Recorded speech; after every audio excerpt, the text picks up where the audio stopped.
જય શ્રી કૃષ્ણ. રોજની માફક આજે પણ એક શોર્ટ વિડીયો પરીક્ષા માટે ઇમ્પોર્ટન્ટ ઘટના વિશેષ કે વ્યક્તિ વિશેષ અથવા પરીક્ષા માટે ઇમ્પોર્ટન્ટ પોઈન્ટ જે વિડીયો ચલાવવામાં આવે ચોપડામાં વ્યવસ્થિત લખતા રહો. બેઠા પરીક્ષામાં પ્રશ્ન પૂછાશે. તમારી ખૂબ પાલ મહેનત હોય છે. ઘણું બધું સંશોધન કરી તમારી સમક્ષ એ માહિતી ઉપલબ્ધ કરવામાં આવે છે. ઘણીવાર ચોપડીમાં પણ ન મળતી હોય તો બહારથી માહિતી પૂછાતી હોય છે. આપણે સંકુચિત જ્ઞાન ધરાવતા હોય એક જ પુસ્તક વાંચતા હોય, અમુક પુસ્તક સિવાયનું બહારનું પૂછાતું હોય, બીજી પુસ્તકોનો ઉલ્લેખ એવો પ્રયત્ન છે કે વધુ આપણે સારી માહિતી મેળવી શકીએ. તો આજનો વિષય છે વિધાનસભા અથવા વિધાનસભા. દરેક રાજ્યોમાં એક વિધાનસભા હોય છે. એના વિશે આપણે આજે માહિતી મેળવીશું. ટોટલ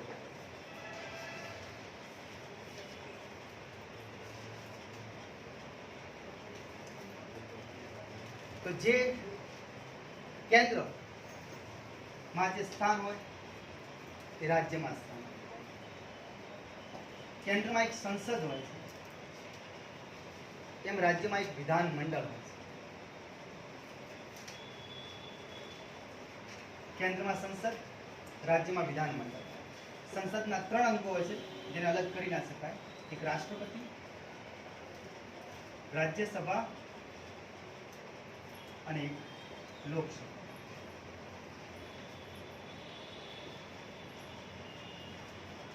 રાજ્યસભા ઉપલું ગૃહ કહેવાય, લોકસભા નીચલું ગૃહ કહેવાય. રાષ્ટ્રપતિ આ સંસદનો અભિન્ન અંગ છે. એવી જ વ્યવસ્થા રાજ્યમાં હોય તો કેન્દ્રમાં સંસદ કહેવાય અને રાજ્યમાં વિધાન મંડળ કહેવાય. અહીં ઉપલું ગૃહ, અહીં 3 પણ અંગો: વિધાન પરિષદ, વિધાનસભા અને રાજ્યપાલ.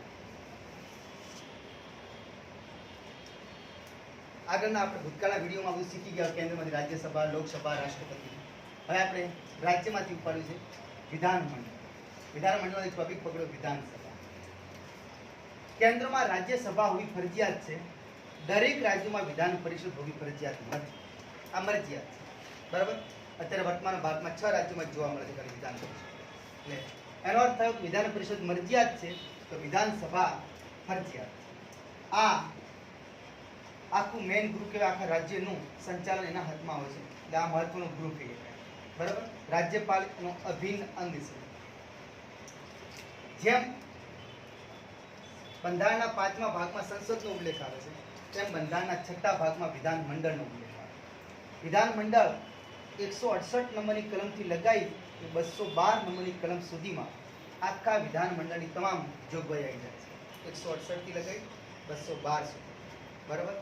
વિધાન મંડળમાં વિધાનસભા, વિધાન પરિષદ, એમના સભ્યો, અધ્યક્ષ, ઉપાધ્યક્ષ, એમની કામગીરી, એમની શક્તિઓ, એમના વિશેષ અધિકારો, આ બધી જ માહિતી 212 સુધી કલમમાં મળી જાય છે આપણને. વિધાન મંડળમાંથી આપણે ઉપાડ્યું છે આજે વિધાનસભા. જે કેન્દ્રમાં લોકસભાની કામગીરી છે એ રાજ્યોમાં વિધાનસભાની કામગીરી છે. કેન્દ્રમાં જે કામગીરી રાજ્યસભાની છે એ રાજ્યોમાં વિધાન પરિષદની છે. બરાબર. પણ સંસદમાં રાજ્યસભા ફરજિયાત છે, વિધાન મંડળમાં વિધાન પરિષદ ફરજિયાત નથી. આપણે કહી દીધું કે અત્યારે વર્તમાનમાં માત્ર 6 રાજ્યોમાં જ વિધાન પરિષદ જોવા મળે છે. એટલે આપણે આજે વિધાનસભા કઈ કલમમાં ઉલ્લેખ અને આપણે વાતચીત. રચના, સભ્યના માહિતી, બધી જ વસ્તુ આપણે વાક્ય 170 નંબરની કલમમાં વિધાનસભાની રચનાની જોગવાઈ છે. કલમ 170. બંધારણની કલમ 170 આવે. 168માં વિધાન મંડળ છે, 169માં વિધાન પરિષદ છે અને 170માં વિધાનસભા છે. રેડી. આ નીચલું ગૃહ કહેવાય. રાજ્યનું નીચલું ગૃહ કયું તો વિધાનસભા. રાજ્યનું નીચલું અને પ્રથમ ગૃહ પણ કહેવાય. રાજ્યનું પ્રથમ ગૃહ તો વિધાનસભા. રાજ્યનું પ્રથમ ગૃહ અને રાજ્યનું મહત્વપૂર્ણ ગૃહ કહેવાય તો વિધાનસભા. મહત્વપૂર્ણ ગૃહ તો વિધાનસભા.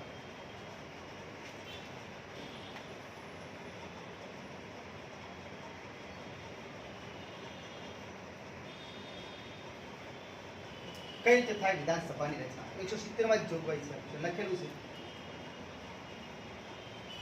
વિધાનસભામાં કેટલી બેઠકો રાખી શકાય? વધુમાં વધુ અને ઓછામાં ઓછી. તો કોઈ પણ રાજ્યની વિધાનસભામાં વધુમાં વધુ 500 બેઠકો રાખી શકાય. 500 થી વધારી શકાય નહીં. મહત્તમ 500 રાખી શકાય. લઘુત્તમ એટલે ઓછામાં ઓછી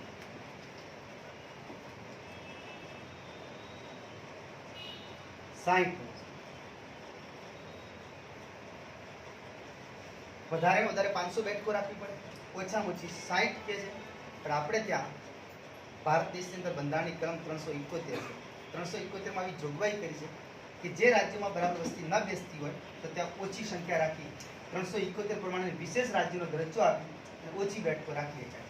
જેમ કે મિઝોરમ છે, ગોવા છે, સિક્કિમ છે. મિઝોરમ અને ગોવામાં 40 બેઠકો છે.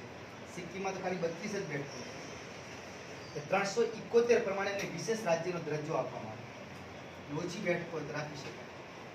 કલમ 371 માં જોગવાઈ છે ભારતના બંધારણમાં કે જે રાજ્યમાં 60 ન બનતી હોય તો 60 થી ઓછી પણ રાખી શકાય, પણ વિશેષ રાજ્યનો દરજ્જો આપી દેવામાં આવે. વિશેષ રાજ્યનો દરજ્જો.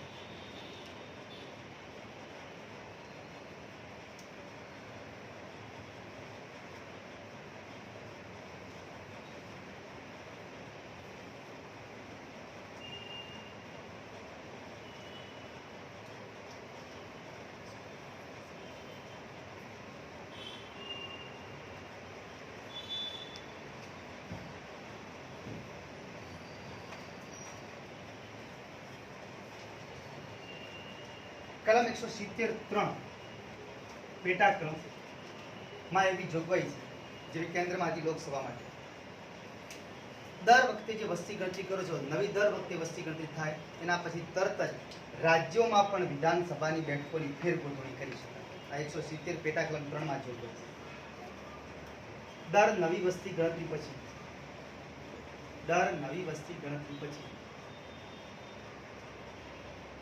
વિધાનસભાની બેઠકોની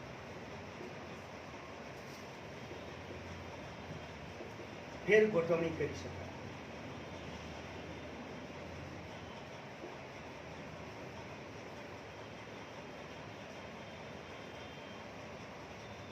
અનુસૂચિત જાતિ જનજાતિ માટે જે વ્યવસ્થા હોય છે, જે અનામત, એને દૂર કરી શકાય નહીં. SC ST. ફરી બોલું છું, રાજ્યસભા જે બંને ઉપલા ગૃહ છે, કેન્દ્રમાં રાજ્યસભા, રાજ્યમાં વિધાન પરિષદ, આ બંને જગ્યાએ એસસી એસટી માટે કોઈ અનામતની જોગવાઈ નથી હોતી, પણ નીચલા ગૃહમાં હંમેશા હોય. લોકસભામાં પણ છે અને રાજ્યોની વિધાનસભામાં પણ છે. ત્યાં ધ્યાન કરજો. એસસી એસટી માટે જે અનામતની જોગવાઈ હોય છે, જે અનામતનો ઉમેદવાર છે એ વ્યક્તિ જનરલ કેટેગરીમાં પણ એના સિવાયની કેટેગરી માટે મતલબ કે ફોર્મ ભરી શકે, ચૂંટણી લડી શકે. બરાબર, આ ખાસ યાદ રાખવું, આવી જોગવાઈ છે. એક્સ્ટ્રા એક કેવું છે કે 332 અને 333. 332 માં એસસી અને એસટી માટે રાજ્યની વિધાનસભામાં અનામતની જોગવાઈ છે.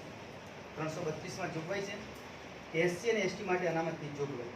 આ ફરજિયાત દરેક રાજ્યમાં જેટલી વસ્તી હોય એ વસ્તીને અનુરૂપ વિધાનસભામાં બેઠકો અનામત રાખવામાં આવે છે.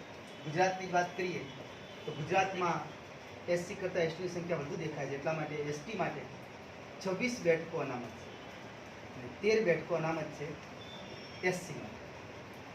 ગુજરાતની વિધાનસભાની બેઠકો 182 છે. 182 માંથી એસટી સમુદાય માટે, જેને આપણે અનુસૂચિત જનજાતિ કહો છો, આદિવાસી, અનુસૂચિત જનજાતિ, એના માટે 26 બેઠકો. અને અનુસૂચિત જાતિ, જેને એસસી કહો છો, શિડ્યુલ કાસ્ટ, આજે શિડ્યુલ ટ્રાઇબ, અનુસૂચિત જાતિ માટે 13 બેઠકો છે, જેમાં હરિજન આવે છે. એની વાત 333 જે રાજ્યમાં એંગ્લો ઇન્ડિયનની વસ્તી છે અને એંગ્લો ઇન્ડિયનને પૂરતું પ્રતિનિધિત્વ ના મળ્યું હોય તો રાજ્યપાલ એક એંગ્લો ઇન્ડિયનની નિમણૂક કરી શકે. રાજ્યપાલને વિધાનસભામાં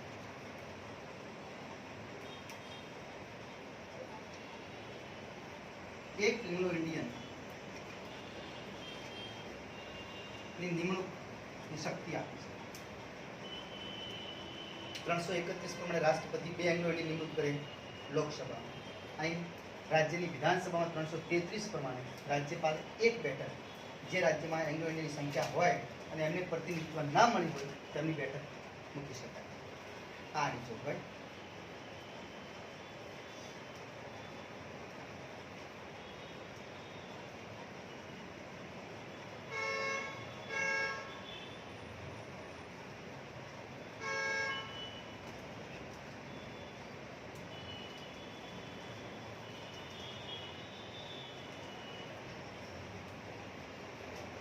એકસો 172, 173. 172 માં અને 173 માં. 172 માં કાર્યકાળની વાત છે. 173 માં લાયકાતની વાત છે.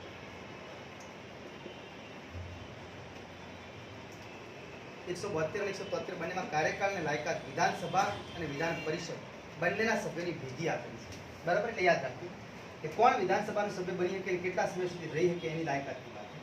તો પહેલા કાર્યકાળ, તો સામાન્ય રીતે 5 વર્ષનો જ કાર્યકાળ હોય, પણ એના પહેલા રાજ્યપાલને અધિકાર છે કે વિધાનસભાનો ભંગ કરી શકે. બરાબર? વિશ્વાસ અવિશ્વાસનો મત પ્રસ્તાવ પારિત થાય અથવા સંપૂર્ણ બહુમતી ના હોય તો એ સમય પર રાજ્યપાલ ધારે તો કાર્યકાળને ઘટાડી શકે. બરાબર? એટલે પૂરું 5 વર્ષ ન થાય એના પહેલા પણ એનું વિસર્જન કરી શકે. વિધાનસભાનું વિસર્જન શક્ય છે, વિધાન પરિષદનું વિસર્જન શક્ય નથી. આ યાદ રાખવું. વિધાનસભાને 5 વર્ષ કરતાં પહેલા પણ ખારિજ કરી શકાય. ઇન્દિરા ગાંધીની સરકારે 42મો સુધારો 1976માં જ્યારે થયો ત્યારે વિધાનસભાનો કાર્યકાળ પણ 6 વર્ષ કરી નાખ્યો. લોકસભાનો તો કર્યો જ હતો, પણ રાજ્યોની વિધાનસભાનો કાર્યકાળ પણ 6 વર્ષ કર્યો હતો. પણ મોરારજી દેસાઈની સરકાર 44મો સુધારો 1978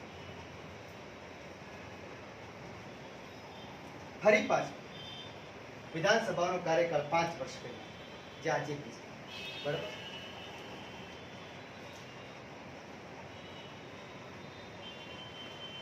તો કાર્યકાળ 5 વર્ષ. રાજ્યપાલની તાકાત શક્તિ છે 5 વર્ષથી પહેલા પણ વિસર્જન કરી શકે.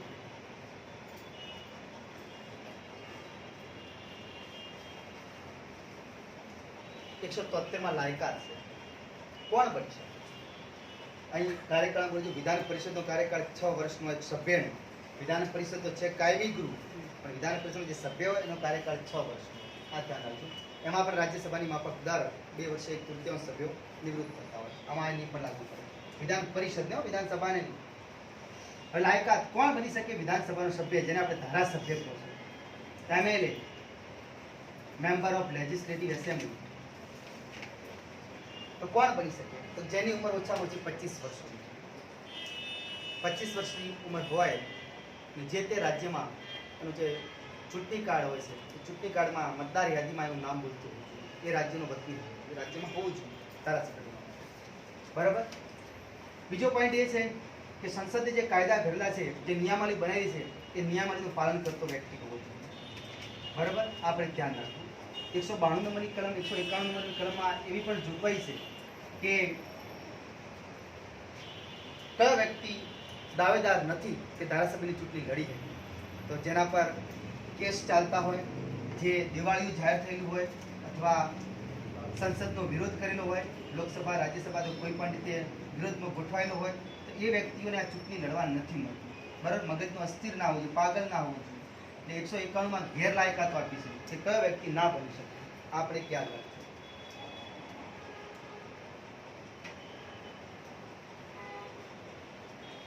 તો ધારાસભ્ય 25 વર્ષની અવસ્થા હોવી જોઈએ અને વિધાન પરિષદનો સભ્ય બનવું હોય તો 30 વર્ષની અવસ્થા હોવી જોઈએ. આપણે ધ્યાન રાખીએ. બરાબર? અંદર લખ્યું છે 3જી અનુસૂચિ પ્રમાણે શપથ લેતો હોવો જોઈએ. શપથ ફરજિયાત લેવી પડે. આ ફરજિયાત એક નિયમ છે. બરાબર? આ ભેગું ના થઈ જાય. કારણ કે 192 નંબરની કલમમાં એવો ઉલ્લેખ છે. 188માં ધારાસભ્ય જે બને એની શપથનો ઉલ્લેખ આવે અને 192 નંબરની કલમમાં એવું બતાવ્યું છે કે જો કોઈ ધારાસભ્ય જે ગૃહનો સભ્ય બન્યો છે એની શપથ લીધા સિવાય એ વિધાનમંડળની કાર્યમાં ભાગ લે તો એને દંડ થાય છે 500 રૂપિયા પર ડે પ્રમાણે. જેટલા દિવસ બેઠો હોય એ 500 રૂપિયા પ્રમાણે દિવસ પણ દંડ ભોગવવો પડે છે. 192માં એવી જોગવાઈ છે કે જે તે વ્યક્તિ ધારાસભ્ય બન્યો છે શપથ લીધા સિવાય શપથ પહેલા કોઈ પણ વિધાનસભાની કાર્યમાં ભાગ લઈ શકાય નહીં. જો એ લેતો પકડાય તો એને 192 નંબરની કલમ પ્રમાણે 500 રૂપિયા પર ડે દિવસ પ્રમાણે એને દંડ ભોગવવો પડે છે. બરાબર, આ આપણે ત્યાં જોગવાઈ છે. ખાસ ધારાસભ્યની ચૂંટણી લડવી હોય તો તમારે 10,000 રૂપિયા ઓપન કેટેગરી માટે ડિપોઝિટ ભરવી પડે છે. એસસી એસટી જાતિ માટે 5,000 રૂપિયા છે. અને એમાં પણ જોગવાઈ છે કે જો તમે માન્ય મતના છઠ્ઠા ભાગના મત ન મેળવો તો તમારી ડિપોઝિટ ડૂલ થાય છે, તમારી જપ્ત થાય છે, પાછી ના મળે. એવો ઉલ્લેખ આપણે ત્યાં જોવા મળે છે.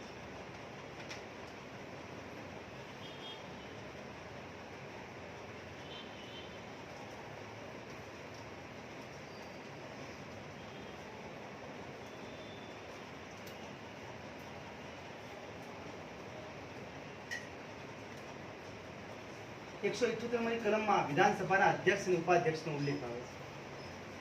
વિધાનસભાના અધ્યક્ષ અને વિધાનસભાના ઉપાધ્યક્ષ.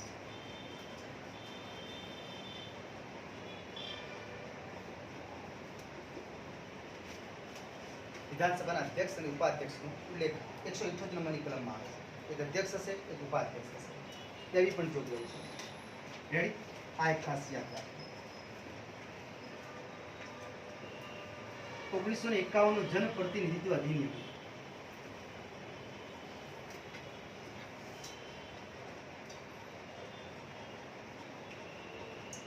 જનપ્રતિનિધિ અધિનિયમ 1951 બનાવવામાં આવ્યો હતો.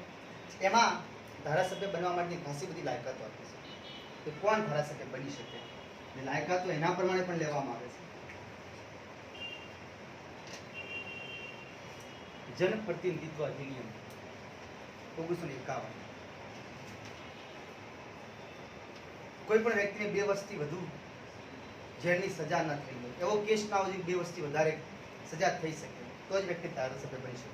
આવી જોગવાઈ છે.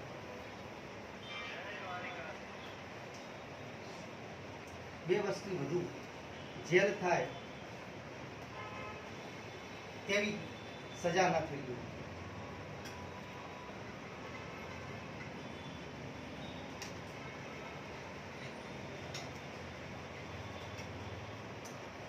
અહીં પણ લખ્યું દેવાળિયું ના હોવું.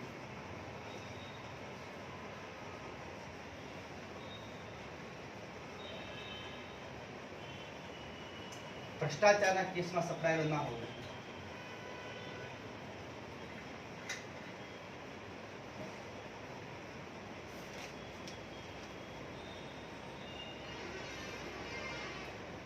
સરકાર વિરુદ્ધના કેસમાં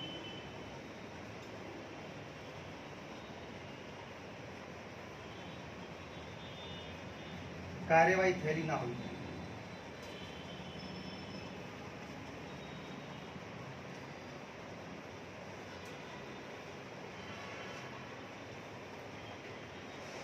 ઘણા બધા પાસા બતાવે છે. 1951 જનપ્રતિનિધિ.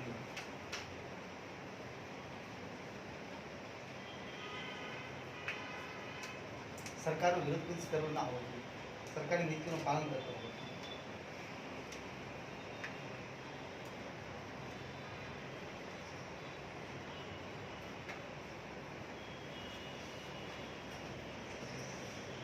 એકસો 94 નંબરની કલમમાં ધારાસભ્યને વિશેષ અધિકારો આપેલા છે. 194 194.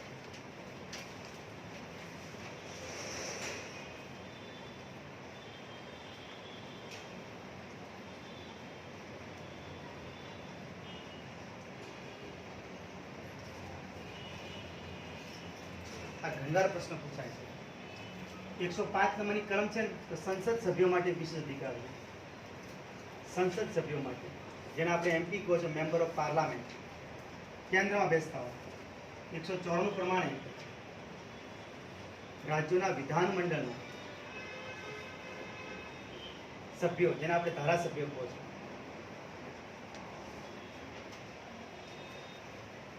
અથવા એમએલએ કહો છો, મેમ્બર ઓફ લેજિસ્લેટિવ એસેમ્બલી, એમના વિશેષ અધિકારનો ઉલ્લેખ 194 નંબરની કલમમાં જોવા મળે.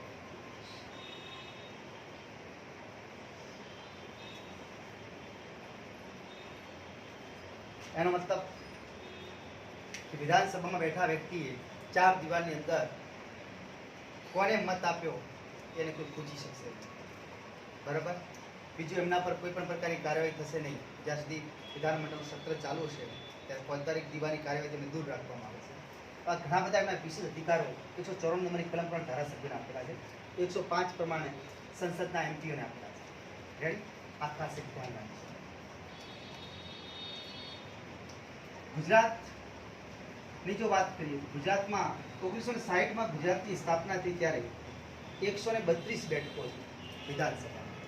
જ્યારે ગુજરાતની સ્થાપના થઈ ત્યારે ગુજરાતની વિધાનસભાની બેઠકો, ગુજરાતમાં વિધાન પરિષદ નથી, આ ધ્યાન રાખજો.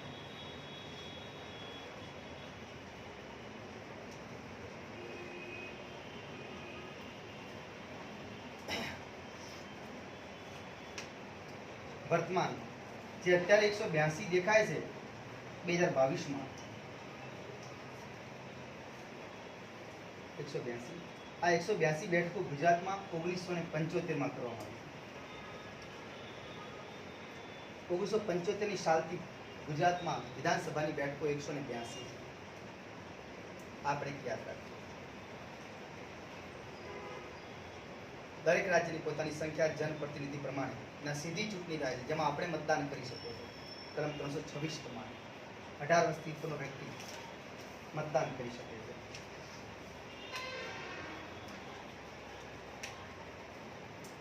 કોઈ પણ રાજ્યની વિધાનસભામાં 1/10 નિયમ કે જેટલી બેઠકો એનો 10મો ભાગ કોરમ માટે નિશ્ચિત કર્યો છે. કોરમ કાર્યવાહી વિધાનસભાની ક્યારે કરી શકાય? તો 1/10 બેઠકો, 1/10 સભ્યો હાજર હોય અને કોરમ કહેવાય. 1/10 જેટલી બેઠકો જેનો 10મો ભાગ હાજર હશે એ લોકોને કોરમ કહેવાય. તો જ વિધાનમંડળની કાર્યવાહી શરૂ થાય, નહીંતર કાર્યવાહી શરૂ ના થાય. આપણે એક નિયમ છે. ત્યાં ખાસ જોગવાઈ યાદ રાખવી. સૌથી વધારે વિધાનસભાની બેઠકો યુપીમાં છે. યુપીમાં 403 છે. એના પછી વેસ્ટ બેંગાલ આવે છે. વેસ્ટ બેંગાલમાં 294 છે. ડિફરન્સ પડી ગયો, વિચાર કરો. ઉત્તર પ્રદેશની સંખ્યા વધારે છે. પાકિસ્તાનની આખાની વસ્તી અંદાજે ગણવામાં 22 કરોડ થાય છે આજના ડેટા પ્રમાણે. તો ઉત્તર પ્રદેશની એકલાની આજની વસ્તી ગણતરી 20 કરોડ છે. ખાલી કલ્પના કરી છે કે પાકિસ્તાન ગમે એમ કહેતો હોય ને કે હું આમ આટલું કરી શકું, તો ખાલી ઉત્તર પ્રદેશ જેટલી વસ્તી થાય. વિચાર કરી જો. એટલે આજના ડેટા પ્રમાણે પાકિસ્તાનની વસ્તી 22 કરોડની આસપાસ, 57 લાખથી 22 કરોડ 57 લાખ. અને યુપીની વસ્તી ખાલી 20 કરોડ છે આજના ડેટા પ્રમાણે. નહીં જતું. તારો મતલબ કે વેસ્ટ બેંગાલમાં 294 છે, યુપીમાં 403 છે. દરેક રાજ્યને પોતપોતાની વિધાનસભાની બેઠકો આપેલી છે. આ ક્યાં સુધી ફેરફાર નહીં થાય? તો આપણે ત્યાં એવી જોગવાઈ છે બંધારણમાં કે ભાઈ 84માં સુધારો કર્યો 2001. 84માં સુધારો 2001માં થયો, ત્યારથી નક્કી છે કે 2026 સુધી આ બેઠકોમાં કોઈ ફેરફાર હવે કરવામાં નહીં આવે. વધઘટ કરવાની જે વાત જોગવાઈ થશે એ 2026 પછી થશે. આ પણ એક યાદ રાખો.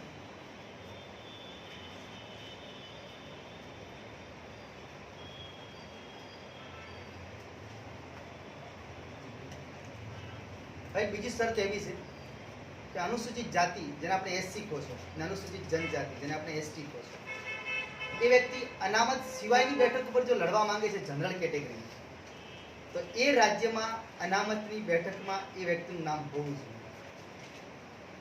પડી ખબર ના પડી? જે વ્યક્તિ સીટ લડવા માંગે છે અનામત સિવાય જનરલ કેટેગરીમાં, તો જે તે વ્યક્તિ એસસીમાં છે કે એસટીમાં છે, તો પણ એ રાજ્યમાં એસસી એસટીનું જે યાદી હોય, લિસ્ટ હોય, એમાં એ વ્યક્તિનું નામ હોવું જોઈએ મતદાર યાદી એસસી એસટીના નિયમ. તો જે જનરલ કેટેગરી બેઠકથી લડી શકશે. બાકી આપણે નિયમ નહીં હતું કે ગુજરાત રાજ્યનો વ્યક્તિ, ગુજરાતમાં કોઈ વ્યક્તિ અનામતનો લાભ લેતો હોય અને રાજસ્થાન કે ઉત્તર પ્રદેશની પરીક્ષાનું ફોર્મ ભરે તો ત્યાં એ જનરલ કેટેગરીમાં જ ગણાશે. ભલે રાજસ્થાનમાં એને લાભ મળતો હોય કે એની જાતિના બીજા લોકો છે રાજસ્થાનમાં અનામતનો લાભ મેળવી શકે, પણ આ નિયમ પ્રમાણે બીજા રાજ્યમાં તમે જાઓ તો તમે જનરલ કેટેગરીમાં પરીક્ષાનું ફોર્મ ભરી જાય. આ ફરજિયાત એક ધ્યાન રાખજો. ગુજરાતનો ધારાસભ્ય ગુજરાતની મતદાર યાદીમાં નામ ધરાવતો હોય ગુજરાતમાં ચૂંટણી લડી શકે. બીજા રાજ્યમાં તમે જઈને ના લડી શકો. ગુજરાતના જિલ્લામાં જઈને લડી શકો, તાલુકામાં લડી શકો, ગુજરાતની મતદાર યાદીમાં નામ હોવું જોઈએ. ડીસાનો વ્યક્તિ ભલે વડોદરાથી લડી શકે, એનો કોઈ ફરક ના પડે. ડીસાનો વ્યક્તિ બીજા તાલુકામાં લઈ જવાનું નહીં લઈ જતા, ત્યાંથી આપણે ચૂંટણી લડાવો તો થઈ શકે. બરાબર? એટલે આ ખાસ એક યાદ રાખજો. બીજો એક એવો નિયમ છે કે અધ્યક્ષ અને ઉપાધ્યક્ષ, અધ્યક્ષ અને ઉપાધ્યક્ષ બંનેને પોતાને હટાવવા માટે જ્યારે વિધાનમંડળમાં કાર્યવાહી ચાલતી હશે ને, ત્યારે અધ્યક્ષ હોય કે ભલે ઉપાધ્યક્ષ હોય, જેને હટાવવા માટે કાર્યવાહી કરવામાં આવતી છે ને ત્યારે અધ્યક્ષતા નહીં કરી શકે. આ ફરજિયાત એક નિયમ છે. બીજું, જ્યારે અધ્યક્ષને ઉતારવાની વાત ચાલતી હશે કે ભાઈ આને ઉતારી શકો, તો ત્યારે ઉતારવા સિવાયનો બીજો કોઈ ઘટના કે કોઈ કેસ ચાલે છે અંદર અને મતદાન કરાવવાની જરૂર પડી છે, તો સામાન્ય ધારાસભ્ય તરીકે જ અધ્યક્ષ મતદાન કરી શકશે, નિર્ણાયક મત આપી શકશે નહીં. આપણે ખાસ યાદ રાખીશું. ત્રીજો પોઈન્ટ, કોઈ પણ નાણાં ખરડો પસાર થાય એ નાણાં ખરડો છે કે નહીં એ સંસદમાં નક્કી કોણ કરે? લોકસભાનો અધ્યક્ષ નક્કી કરે. અને આપણા રાજ્યોની વિધાનમંડળમાં કોણ નક્કી કરે? તો રાજ્યોની વિધાનમંડળમાં વિધાનસભાનો અધ્યક્ષ નક્કી કરે કે આ ખરડો નાણાં ખરડો છે કે નહીં. આ ફરજિયાત છે. બરાબર? જેટલી લોકસભાની તાકાત છે એટલી રાજ્યોમાં વિધાનસભાની તાકાત છે. વિધાન પરિષદને એટલી તાકાત આપવામાં નથી આવી. મોટા ભાગના ખરડા રાજ્યોની વિધાનસભામાંથી જ પસાર થયેલા હોય છે. અને એમાંય ખાસ બજેટ અને નાણાં ખરડા, આ માટે એવી જોગવાઈ છે કે વિધાનસભામાં જ પહેલાં પસાર કરવા પડે. વિધાનસભામાં પસાર થઈ ગયા તો પછી વિધાન પરિષદમાં જાય તો 14 દિવસની મુદત, એ ભલે પસાર કરે કે ના કરે તો એ માની લેવામાં આવે કે પસાર થયેલું કામ છે. વિધાન પરિષદને ખાલી સજેશન આપી શકે, પણ સજેશન સ્વીકાર ન સ્વીકારવા એ વિધાનસભા પર ડિપેન્ડ કરે. પણ વિધાન પરિષદની કોઈ દખલગીરી નહીં, કોઈ કાયદાને અટકાવી શકે. બીજી, વિધાનસભાની એટલી તાકાત છે રાજ્યોની કે સંસદમાં કોઈ ખરડો પસાર થયો બંધારણીય સુધારા અધિનિયમ, તો એ સુધારણા અધિનિયમમાં નિયમ હોય છે કે અડધા કરતાં વધુ રાજ્યોની પણ સંમતિની જરૂર પડે છે. ત્યારે રાજ્યોની વિધાનસભા મહત્વની ભૂમિકા ભજવે છે કેન્દ્રની બાબતમાં. આ પણ ખાસ પોઈન્ટ યાદ રાખજો. બીજું, રાષ્ટ્રપતિની ચૂંટણીમાં વિધાનસભાના સભ્યો ભાગ લે છે. આ એક મોટી તાકાત છે. દેશનો સર્વોચ્ચ પદ જે છે રાષ્ટ્રપતિ, એને ચૂંટવા માટે રાજ્યોની વિધાનસભાના એમએલએ ભાગ લે છે. ઉપરાષ્ટ્રપતિની ચૂંટણીમાં ભાગ લેતા નથી. પછી રાષ્ટ્રપતિને હટાવવા માટે રાજ્યોની ધારાસભાના જે સભ્યો છે એ ધારાસભ્યો જેને કે એમએલએ, એ લોકો ભાગ લેતા નથી. ખાલી રાષ્ટ્રપતિને ચૂંટવામાં જ ભાગ લે છે. એ પણ એક પોઈન્ટ ખાસ યાદ રાખીએ. એટલે આવી ઘણા બધા પોઈન્ટ પરીક્ષામાં પૂછાતા હોય કે જેનાથી આપણે કન્ફ્યુઝન થાય, મુશ્કેલી થાય. એટલે ગભરાવું નહીં. આ રીતે માહિતી એકઠી કરો અને વ્યવસ્થિત લખાણ સાથે લખી રાખો તો કોઈ ફરક પડતો નથી. 195 નંબરની કલમમાં ધારાસભ્યોના પગાર ભથ્થાની જોગવાઈ છે. એ બધું આપણે જાણી શકો છો. તો આ ટૂંકમાં આ બધી જ માહિતી ધારાસભ્યની શક્તિ, વિધાનસભાની શક્તિ અને કેટલી બેઠકો હોવી જોઈએ, કેટલી ના હોવી જોઈએ, કઈ રીતે વિશેષ દરજ્જો મળે, તમામ માહિતી આપણે વિધાનસભાને લગતી આપી. તો વિડીયો ગમે તો લાઈક કરો, શેર કરો, તમારા મિત્રો સુધી પણ આ માહિતી પહોંચાડો. ફરી મળીશું એક નવા વિડીયો સાથે. જય હિન્દ, જય ભારત.